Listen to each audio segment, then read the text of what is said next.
Wow. So sorry.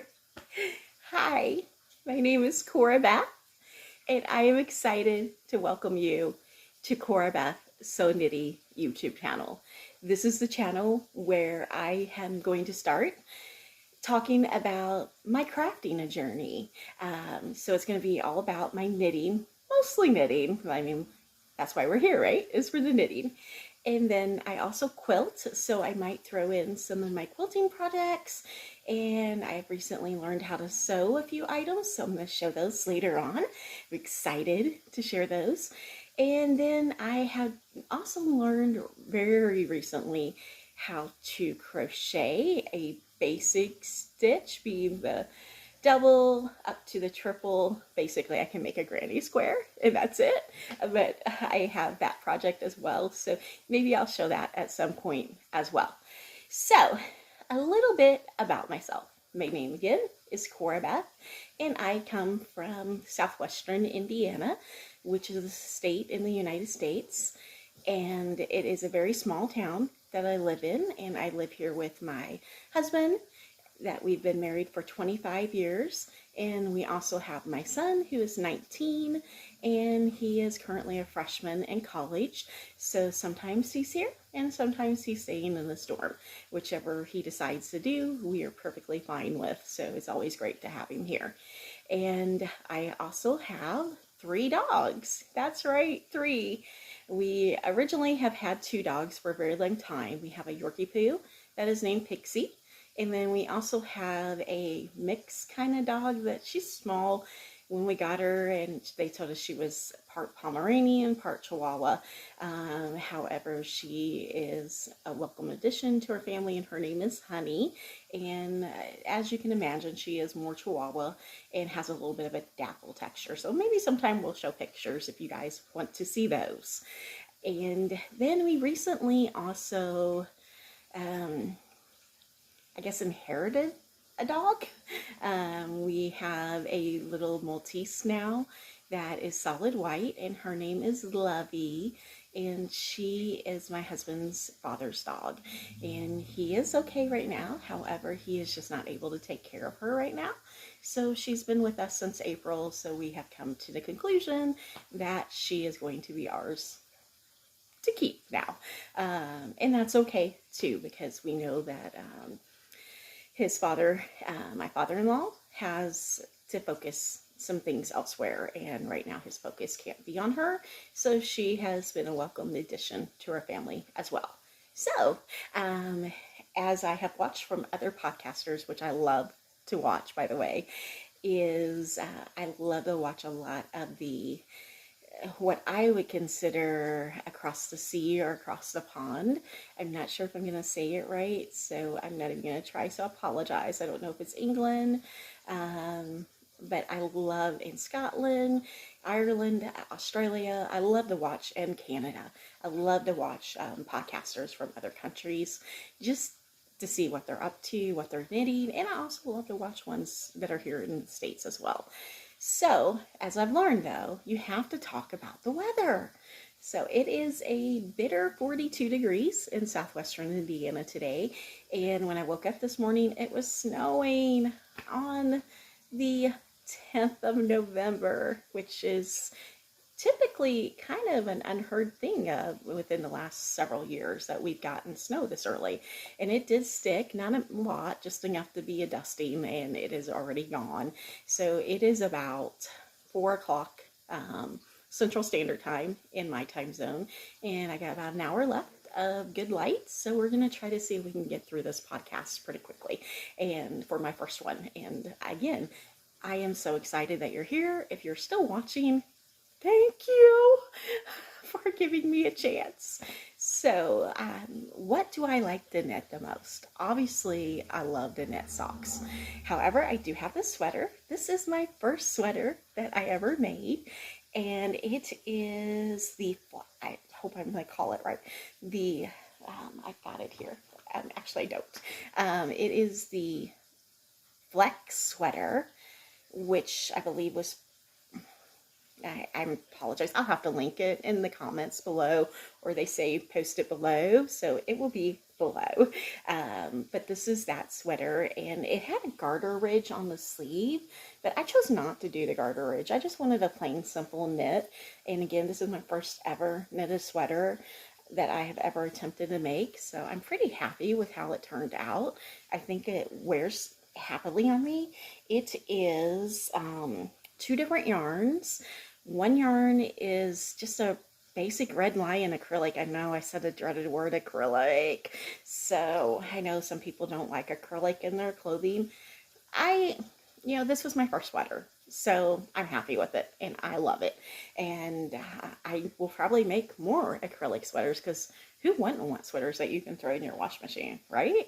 So this is one strand of this yarn was acrylic Lion Brand yarn, and then another strand was Sidar DK weight, and it was, I want to say it was 40% wool and 60% acrylic. So the Sidar was a tweed, which has these little beautiful flecks. I don't know if you can see it here. I'll try to get close to the camera so you can maybe see, hopefully, just that lovely color of flecks in there of different colors. And it ended up being 2 strands. I don't know if you can tell. It was a happy Bob Ross moment, because again, this was my first sweater and I'm learning new techniques. So I didn't know at the time when I made the sweater, I was afraid I wasn't going to have enough of the DK tweed yarn. So I decided, hey, why not just alternate? I have this brown that's really close. It's just a solid brown tonal, and I think it'll be okay. So at the time, I didn't know that that was called helical knitting. I do know that now. So to my friends in my knitting group, that when I was talking about how I made the sweater, and one of my friends said, helical knitting. And I'm like, no, not really. It's only because I didn't know what that meant. So you are absolutely right, Cindy. If you ever watch this, thank you for saying helical knitting, because when I saw it on something else, I was like, oh, that's what my friend said the other day. And that's exactly what I did with the sweater. So it is just a basic sweater. Yeah, just your basic, but again, I love it. I have worn this a lot since I've had it made back in April. I have probably worn it about 6 times, and it is now starting to get colder, so it doesn't get too hot. So, as I said, I love the knit socks. I have made 22 pairs of socks in 2025, and I know I'm sounding like I'm bragging. I really don't mean to brag. It is just something I love to do. I love the knit socks. I don't know why. It's just my thing. I think it's that instant gratification. They're quick. You can knit them vanilla style. You can just do all kinds of things. And so I'm trying to learn new different ways and techniques when I'm knitting my socks up. So I'm going to show you a little bit of my progression. And don't worry, I am not going to show you all 23 pairs of socks in this episode. However, if you do want to see them, please let me know. And I mean, it's knitting. I would love to show you. So I'm going to start with my first pair of completed socks. These are my most recent socks, which I don't know if you can, I hope you can see them. This is my Halloween socks, which are, this is a cuff sock club, which was called Colorwork Club Sock Volume 1 by Summer Lee Company. And this was her October 2024. So I'm a year behind, I know, but better late than never, right? So I love the little ghosts that were on here. And the yarn was perfect for this. It is actually a very pleasant yarn. I don't know if you guys have heard of a company called Hobbii, is how I say it. Not really sure how you pronounce it, but it is Hobbii. And this was their spooky sock yarn set, and this one was called Vampire, and I actually got it last year but just used it this year, so it was perfect with the self-striping. And then I just did a contrasting purple heel and and that's it, just a contrasting purple heel. And I believe this was also Hobbii's Friends Sock Wool. So that is one sock that I just completed recently. And then I have another pair of socks. I just got these done this past Saturday. I am super proud of them. They are my first ever, well, no, that's a lie. I'm totally lying to you. They're my first or my second pair of textured socks where I have done some kind of texture, which I love. So I'm so excited. I hope you can see the texture in this. Oh, it's showing up. I'm so excited. So I am very proud of the sock, and I do have the other sock to show. It's right here. Yeah. Thumbnail picture time. So here is the other sock. And then this is the set, and I did a little pop of color up here, as you can see, and then this is just a cable.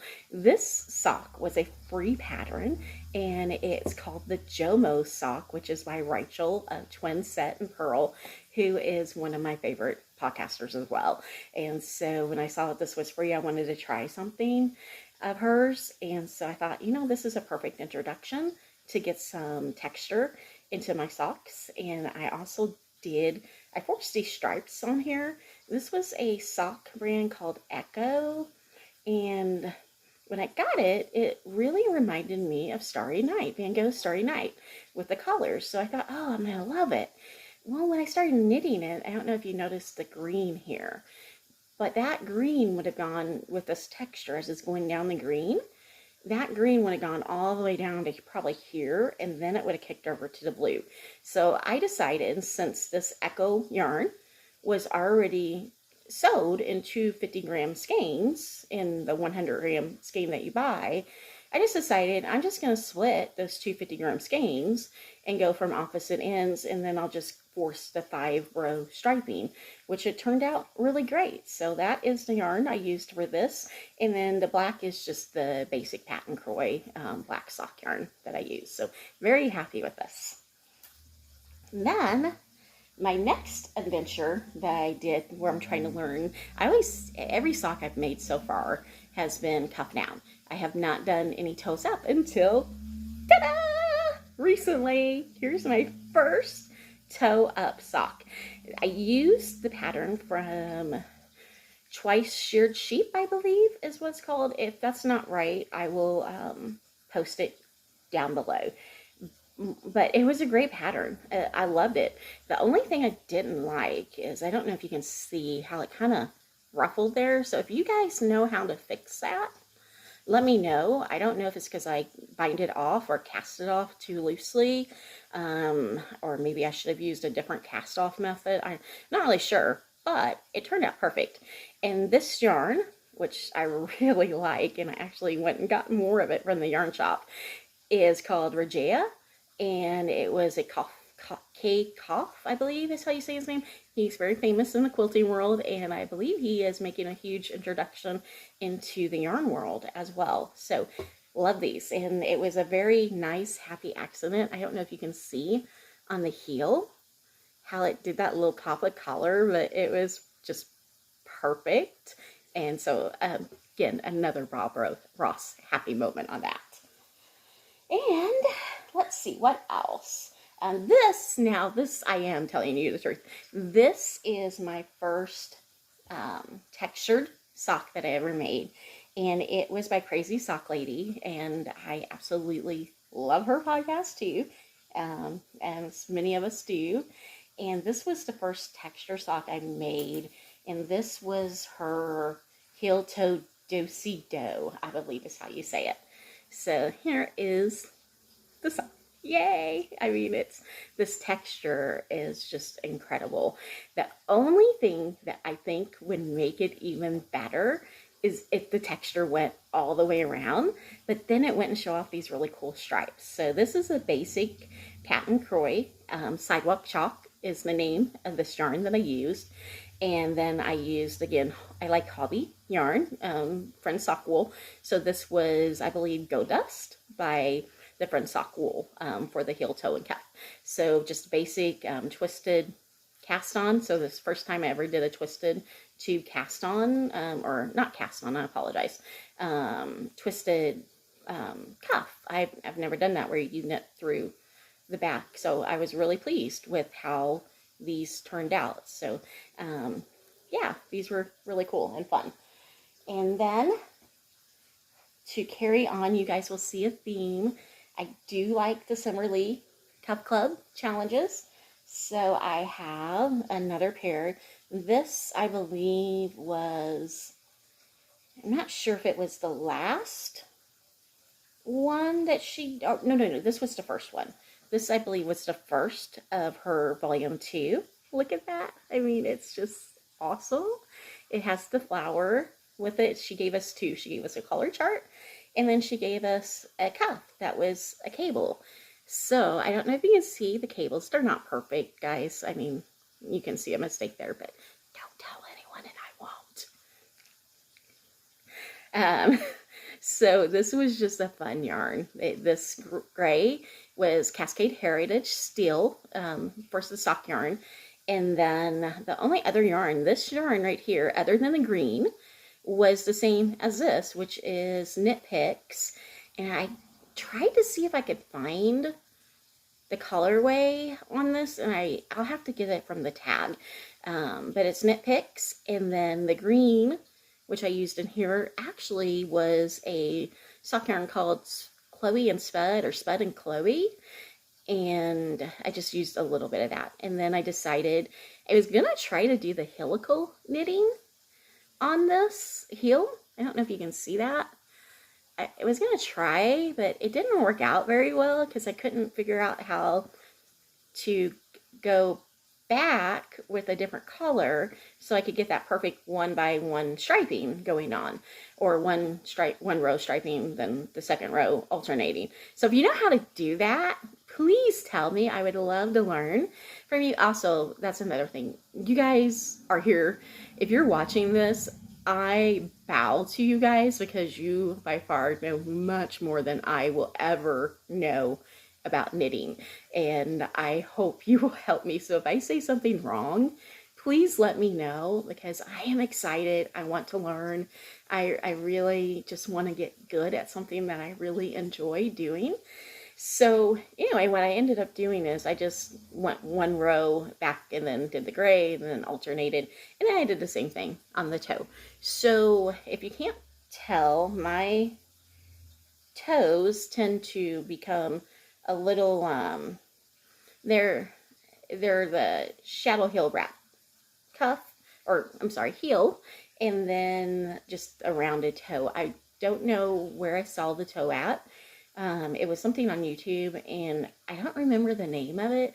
I call it the 4-3-2-1 toe decrease, because you do a decrease at your normal places at each spot, and then you knit 4. Then on the next round you do decrease round again, then you knit 3 rows, and then you keep repeating that 2 rows, and then 1 row, and then eventually you're down to just decreasing until you get to the number of stitches you want before you Kitchener it off. And that is what I did with that. So yeah, and I apologize, I just saw this huge mistake here. I don't know what happened, but somehow my stitches came unraveled. There, got a hole in my socks, so I'm gonna have to see if I can fix that. That's gonna be fun to try to fix, because I've never had that happen before. So wow. Yeah.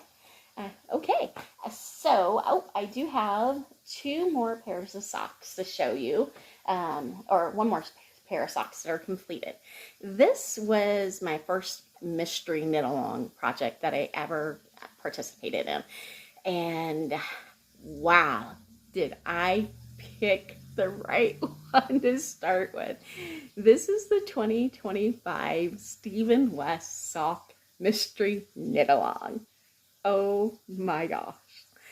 And if you can't tell from what I have already showed you, I love color. I am just a big color fanatic. So the more colors, the more brighter, the more I love it. So this taught me so much. I love them. I hope you guys like them too. These were really fun, and the colors are actually coming out pretty true, so I'm glad that we still have the light. If you guys want to know what yarns I used, I'm glad to share them with you, but I don't want to bore you with that if you don't want to know, so we'll just go ahead and move on. So those are the last socks that I have completed to show you again. I have several more if you want to see them, but not today, maybe. Maybe next time. So the next thing I wanted, we were talking about that shadow hill wrap where I was trying to do the striping because I didn't know how to get it back. I did the same thing in this when I did the short German rose in the back. I didn't know how to alternate, so I ended up with stripes. I don't know if you guys can see. Let's see, yeah, there you go. You guys can kind of see it there a little bit, those stripes. So, again, I am not a perfect knitter. You probably never will be. And as long as I'm happy with it, it works, right? So that's the bottom line. And that is something I would stress if I give anybody any advice. Don't be so hard on yourself that you have to be a perfectionist in whatever craft you're doing, because we all learn at different levels, and even the professionals were not professionals when they first started. I have been knitting, and my mom taught me how to knit when I was in what is now called middle school, but it would have been junior high, so that's giving away a little bit of my age, years ago. And she just taught me the basic garter stitch, and from there I started knitting blanket or afghans, where I would just do the basic garter and purl and do like a basket weave baby blanket, babies afghans, and gift those to people as I got older, and that contained me for quite a while. And I kind of got away, as we all do when we get older. We're young, we want to have fun in life, so I wasn't as focused on doing knitting at that point. And then when I got married, I got back into the knitting and my craftiness, I guess my calling into the craft world. And I also, my other passion besides knitting is quilting, and I will not really talk too much about that today, but at some point I will show you a little bit of my quilting, because I'm very passionate about quilting as well. So here is just to show that I do other things besides one sweater and socks. This is, yay!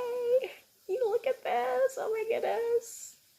This is the very first shawl I ever made. This shawl, I fell in love with this shawl when see if I can put it on here. It's not, it probably could be a little bit longer. Let's see. Yeah, that looks good. What do you think? Yeah, let me know. If you guys don't like it, tell me. But this shawl, I fell in love with this from, I'm just going to be honest, one of my all-time favorite podcasters who I have been watching for probably the last year and a half now is Ruth from Ruth Loves to Knit. So I will be starstruck if she ever watches my podcast and says hi to me. I don't know what I would do, but she has made so many of these shawls, and I fell in love. I actually reached out to her to say, hey, how do you get that mindful shawl? Because I couldn't find it on Ravelry.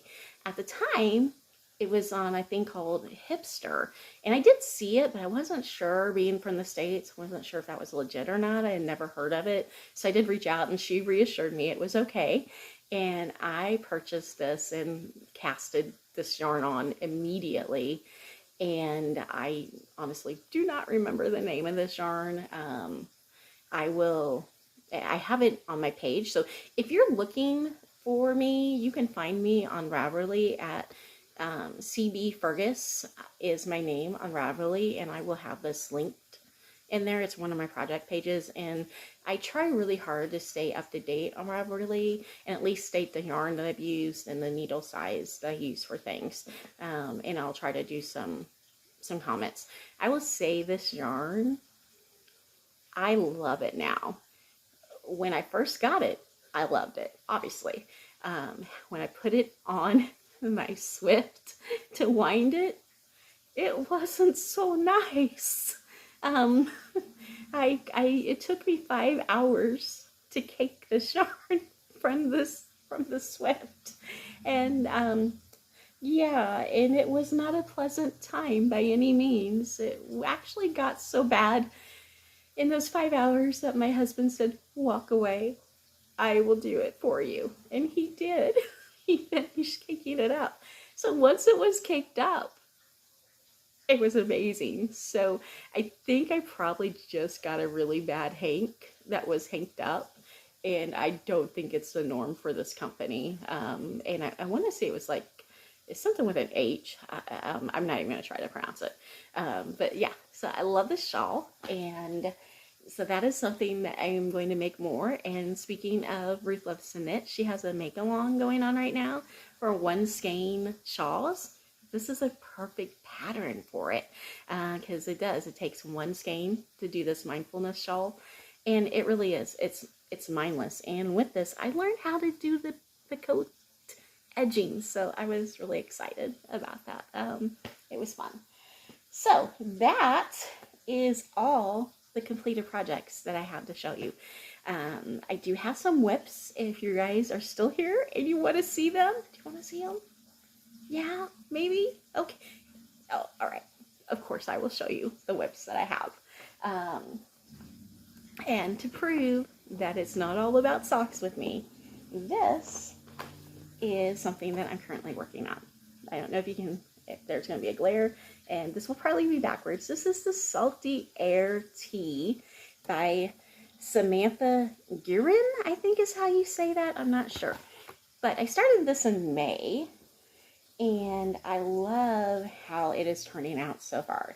So I love this color. It is I got this yarn actually from an estate sale, and there was 4 skeins, and it's a little, each skein is 100 grams, and it is a fingering weight, and I'm supposed to have enough to make this, so I definitely am, as they say, playing yarn chicken a little bit, so I hope, but I do have it down where I am just straight body knitting it now, and I'll have to do the sleeves, but here it is. Isn't it beautiful? I love it, and oh my gosh, it is, and the color is probably blowing out a little bit on this. It's a very pretty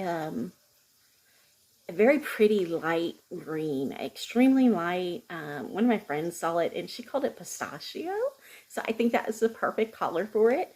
The yarn is, I don't know if you guys have heard, it's a Fashion Mill yarns, and it's just, they say it's mill ends, so I don't know that I will be able to find anything if I run out, so I don't know what I'll do besides cry if I run out of yarn and I can't finish this. So wish me luck, and I'm also showing this because I want to get motivated to finish this. It's been on my needles since May. I know when I started it would be a long-term project, that I really was hoping to have it done before fall set in. Obviously that didn't happen.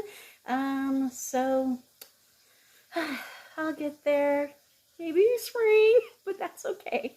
So that is one project, and let me show you the next project that I am currently working on. This is a pair of socks. This is one pair. This is just, I don't know if you can see the texture. It's just a little rib by rib. This is a worsted. I'm saying that worsted. I have a hard time saying that word.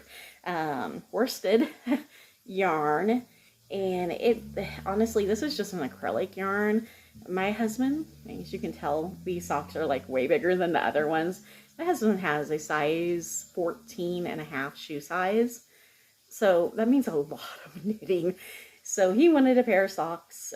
He liked his fingering weight socks, but he wasn't a really big fan of them.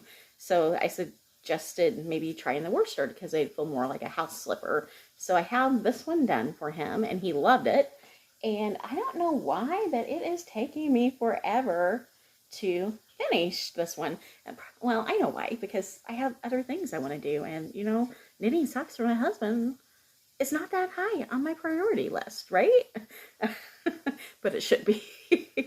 So here's what I got done, and then the little progress keeper. So hopefully, I know it won't take long to finish these, so hopefully if I do another one of these, as long as you guys are receptive to me, I will definitely do another one, and we'll see.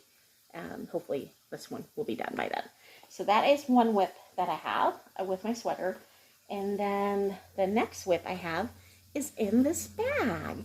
This is one of my sewing adventures that I recently did. I made this little bag, so yeah, I'm kind of excited. So this is a yarn. This is another Summer Lee. This is her October 2025 Cuff Club for her patterns that she's doing for 2025. I don't know. I'm going to see if I can get it up where you guys can see it really good. Because yeah, I think you guys can see that, hopefully. This one, I almost got the entire thing done. But I got the chart part done. Yeah, there we go. You can see it there really good. And then I'll show you the other one. This one, I got the flower done. So this is just straight knitting now. It's hard to show when these are on circular needles, right? I don't know the best way. I'm gonna have to pay attention to how some podcasters do that. So just another pop of color. This is a Patent Croy cream pop of color. And then this beautiful colorway. I don't know if you can see the specks of color, speckles. It was just a really pretty colorway. Here, I'll show this one because it's even better. And then here is what it looks like skeined up. Really pretty yarn. And this was dyed by one of my friends here local. She no longer dyes though, but her name was called Yellow Zinnia Knits. Don't know if that camera will focus in on that. There we go, Yellow Zinnia Knits. And it's just a basic 75-25 blend. And she hand dyed it, and it's called It's Time for You to Shine. So I was excited to have this. So hopefully this one will be done when I do my next one of these for you. And then I have, in case, if you like I have to show it off, guys. I really do. This is my next bag that I made. Look at it. Oh my gosh, I love it. I love it. This one's a little different. And I didn't have any cording. So I joked with my husband and I gave him a skein of black yarn and said, here, crochet me a cord that I can use. And look, he did. I love it. So thank you, Mike, for crocheting me a cord for my bag. And this is just, the little pouch. And then this, it has a little purple inside of it, lining, which I love. And yeah, I like doing things. So yeah, I had a lot of fun. I will definitely probably be making more bags just because they're fun. Why not, right? We got to have somewhere to put our knitting, don't we?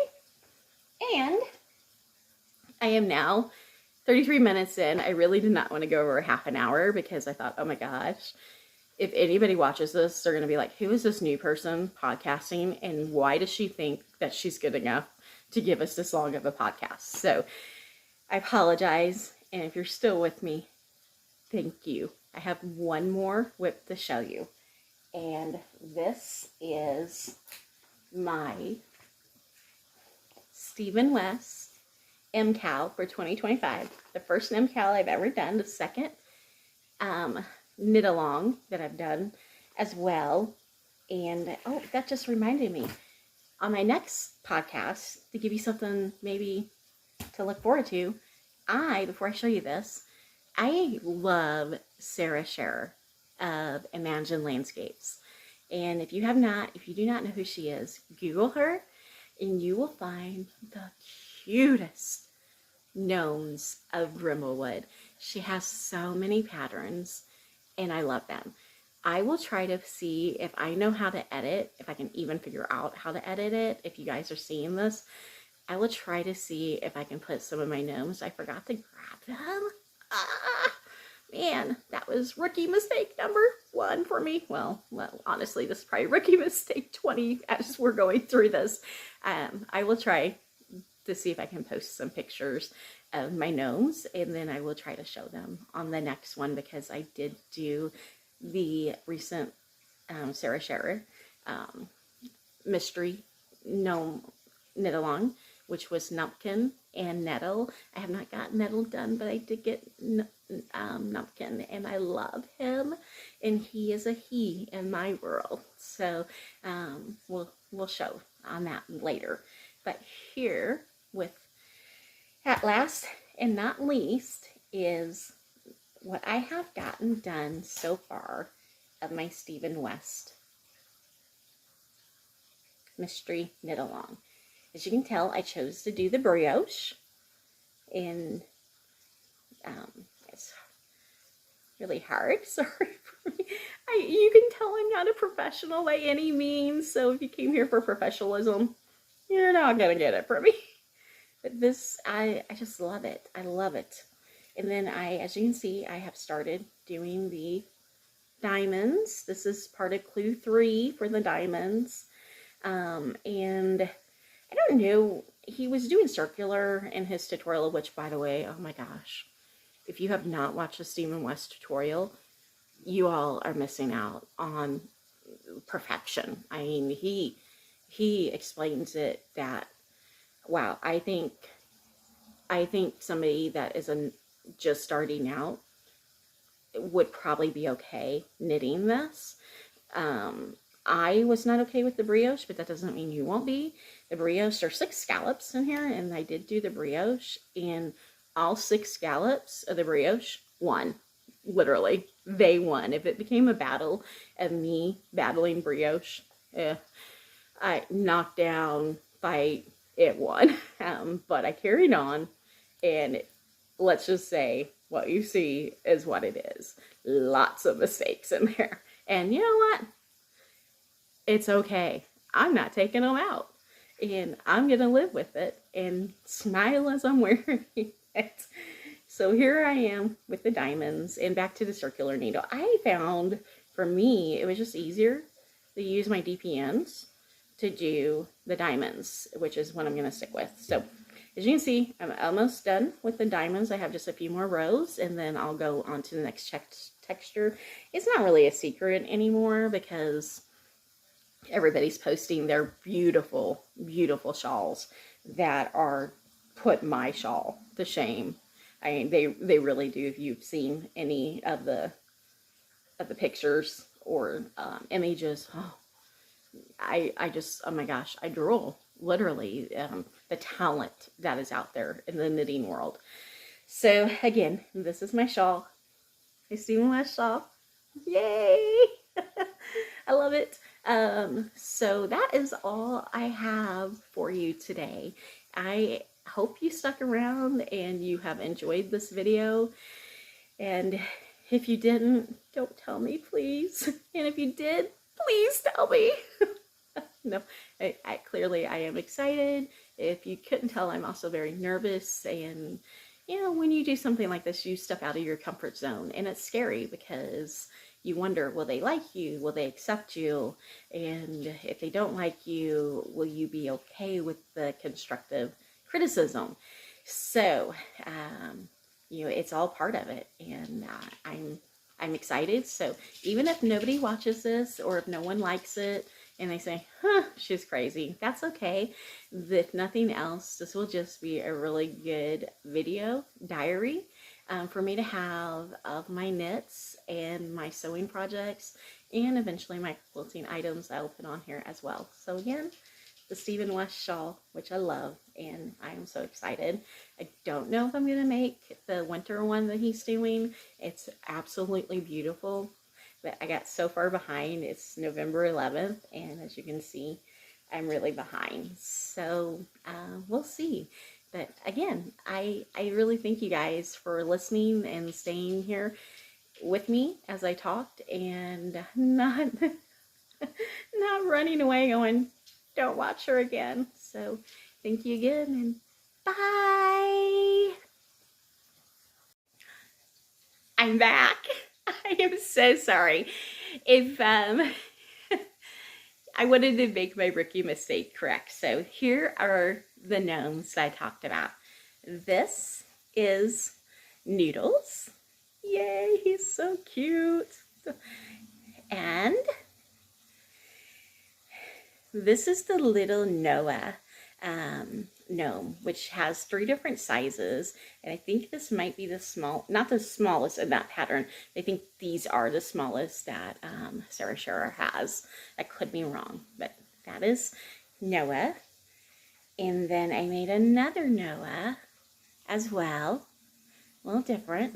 And I just use scrap yarn for these because they're so teeny tiny. And then this is the first gnome that got me hooked on Schira. And I will definitely, I will try to make gnomes until I have made them all probably. But this is Gnoddy. Gnoddy, look at that hat. He's the cutest little thing in all the world. I love it. Love him. And then this is Gnori. Gnori has beads. Look at those beads. They're so cute. And Gnori is just, there we go, Gnori. Oh, so cute. I love my Gnori. I know, I'm crazy. I'm too excited for this. But Gnori is awesome. And I did have I didn't have anything for her pockets. First time I ever made that too. So she's got her little hand in her pocket. So, yeah, and she is a she, definitely. And here is Gnupkin. What? Look at him. Look how cute he is. Look at those feet. They have little stamps that knitted perfectly. This yarn is also hobby yarn. And it was from their Halloween yarn that they just released this past year. And this was Happy Halloween yarn, and it just patterned perfectly. This is a self-patterning yarn, and it patterned perfectly for this. And this pumpkin is also Gold Dust, which is Hobby Friends wool, soft yarn. And the legs are the same, the Happy Halloween. And again, it just worked out perfectly. And the green that I use, which is a very, very light green, and it is actually called Glow One, which is by Spud and Chloe. So it was perfect contrast for this. So, and thanks for letting me add this in and sticking around long enough so that I could show my Bristlewood collection that I have so far. This time I really am going to say goodbye, and I appreciate you so much for sticking around, and I hope you get to find something that brings you joy, whether it's knitting, whether it's sewing, quilting, crochet, whatever it is, just sitting and watching TV. I just hope you get to do that, and that you get to do it with the people that are dear to your heart. Thanks. Bye. Bye.